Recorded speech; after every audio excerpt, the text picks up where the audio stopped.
We got two things to talk about. We've got the MPG cap, and I think all of you are familiar with that.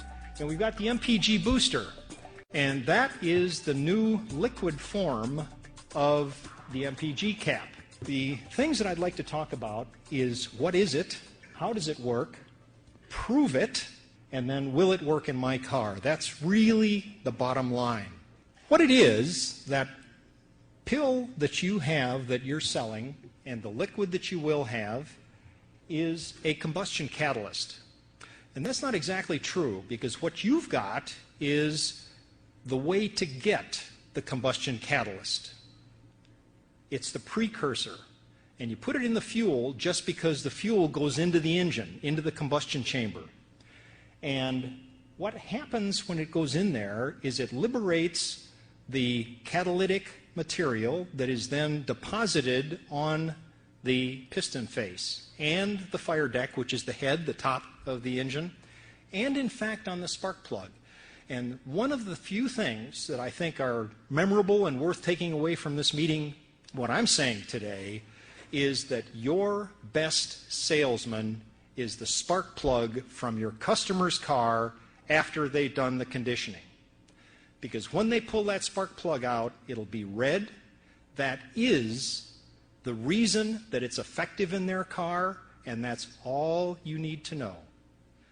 We will take care of, the Home Office will take care of the proof, Federal Trade Commission, the proof for the EPA, the proof for the government, and it's a total waste of your time to try and become a chemical engineer that's invested 37 years in proving that this thing works.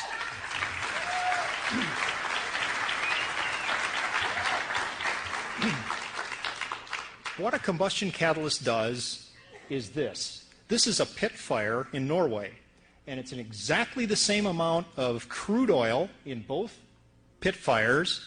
This is without the catalyst, and this is with the catalyst. Only difference, except it was a little bit lighter day, so they had to adjust the, because there was so little smoke, they had to adjust the focus on the camera. That's why the sky looks darker. They were trying to show what little smoke, just that there was some smoke left. That's what a combustion catalyst does. There are only three things that MPG cap, MPG booster does. Three things. The first thing is an immediate thing, and that is an increase in octane. That's the first thing. And then a little bit after that, that's immediate. That happens as soon as you put it into the tank, immediate increase in octane. Second thing is it removes carbon deposits from inside the engine. And that takes a little bit longer. That's what the conditioning period is. And then after you've done that, you wind up with the real benefit. And the real benefit is 10%, not 20%, not 30%, not 40%. We've tested this, I've tested this for 37 years, and in every reasonably controlled, precise test, it's 10%. 10% isn't bad. 10% on a 20-gallon tank, to fill a 20-gallon tank at $2.50 a gallon, that's $50. 10% is $5. You're offering them a pill at $2 that saves them 10%. Do any of you have any investments that will give 150% return? I don't, and I'd like to hear about it if you do. This is the inside of, happens to be a Mercedes engine that was run, and it shows the piston faces.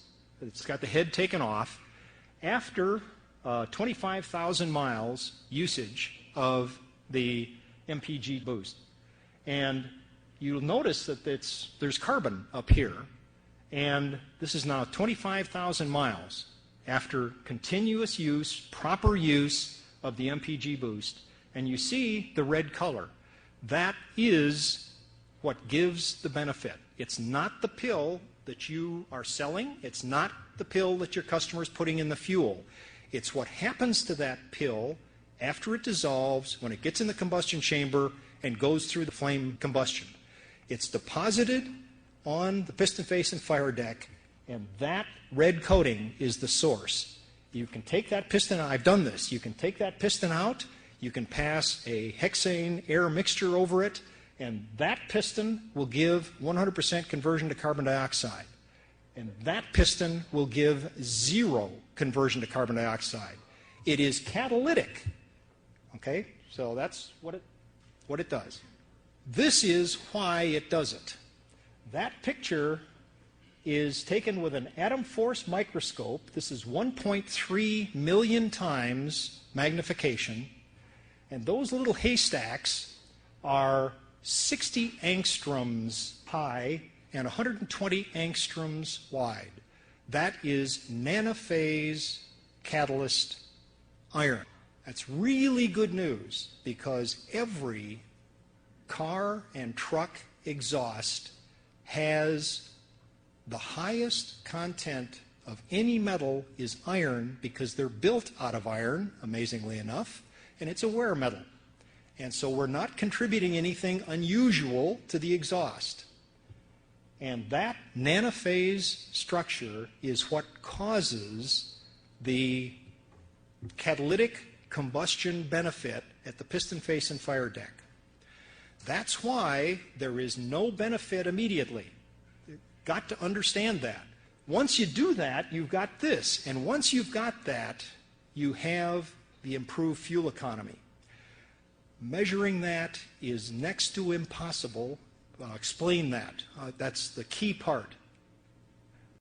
This is a customer return spark plug. And you know why they returned it? Because it was red. Spark plugs aren't supposed to be red, and they were absolutely right about that. Spark plugs aren't supposed to be red. They're supposed to be black and smelly. This is completely clean. It's red on the electrode and red on the shoulder. That is the catalytic base of action. If that red coating is present in your customer's car, and it will be if they use the product properly, they will get the fuel economy benefit. And it'll be 10%, not 20%, not 40%. Some cars will show larger numbers. Some cars will show smaller numbers. This is the heart of the matter. This is a spark plug core nose. The core nose shows the iron coating down to this level. However, that is a totally non-conductive coating. It's an insulating coating. And that white stuff is porcelain, which is an insulator. And that little black thing in the center was the electrode. That's carbon or platinum. And that's what's supposed to conduct the electricity. These red spark plugs have been gotten back in reasonable quantity by Champion and AC, the two that I've talked to. Bosch won't talk to me, but the two that I've talked to are Champion and AC. And they've gotten quite a few of these back. And they know when they get them back that there is absolutely nothing wrong with their electrical performance. They're just red colored. And the reason they're red colored is the use of our product. If it's red, he's getting the 10% benefit. If it's not red, he's not using the product properly, and he's not getting the 10%. This, just to kind of complete the story, these are oxygen sensors. And all cars have 2 of them now. They used to have just 1. And these control the engine. And this came back as a customer complaint also. And lo and behold, it was red. It was red on the outside, and the catalyst, which is zirconia, was shiny silver and 100% active. We had oxygen sensors tested by the manufacturer, and the red oxygen sensor tested as equally effective as the top 5% of the manufacturing range of oxygen sensors. It does not deteriorate in any way oxygen sensor or exhaust catalyst. In fact, 50,000 mile testing, which is the catalyst durability test, 50,000 mile testing with the MPG cap technology showed an improvement in all 3 exhaust gases, hydrocarbons, carbon dioxide, and oxides of nitrogen, when the MPG boost was used versus the exactly same car run at the same time where it didn't use the MPG boost. So it was an exact apples-to-apples comparison. Improves catalyst performance, does not deteriorate spark plug or oxygen sensor performance. Red is good. We like red, right? Okay. Prove it that this product is different. It's not like those other 100 products that EPA has tested and the magnet, one of the very few that the Federal Trade Commission has had taken off the market. This one actually works. And the way they can tell it works is it will give them something absolutely unique in the fuel additive and catalyst industry, and that is if you pull out the spark plug, it's red. And that red is not paint, it is the catalytic coating, and that's the reason it works. Double-blind statistical study. I used to work, in fact, when I first did this development, I was working for a pharmaceutical company. They insisted that we prove it. So we did with their sales fleet.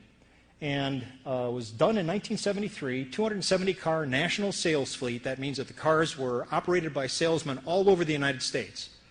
And we split that fleet into 3 groups. One had what's called a placebo, which means that they got a sample of a liquid that looked just like the other 2 liquids, but it was nothing but a solvent, could do nothing to improve fuel economy. The second one had a detergent in it that cleans up the fuel system. Back then, that was thought to be important, so we wanted to see what a detergent did. And then the MPG boost formulation in the third. And then they did a 1,380-mile dose at a single concentration to condition the engine, and then the final 4 weeks showed with the placebo, the solvent that could do nothing, it showed nothing. No change, less than 1%.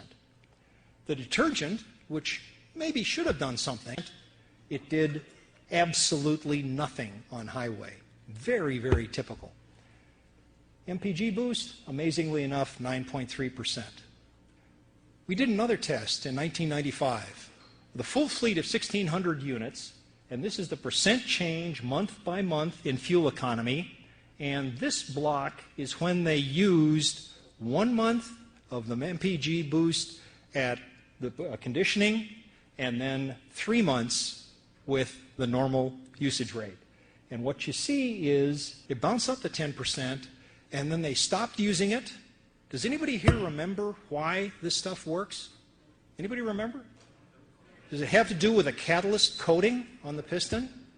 And do you think it's possible that if you stop using that catalyst precursor, that maybe that catalyst coating might last a little while? Does that sound reasonable? It's exactly what happens.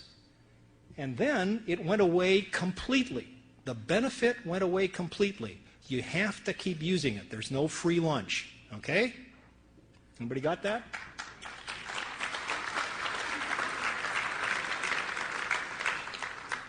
This is really the bottom line. All of your customers, most of your customers, save maybe your mother and your brother, will want to see it work in their car. And they can.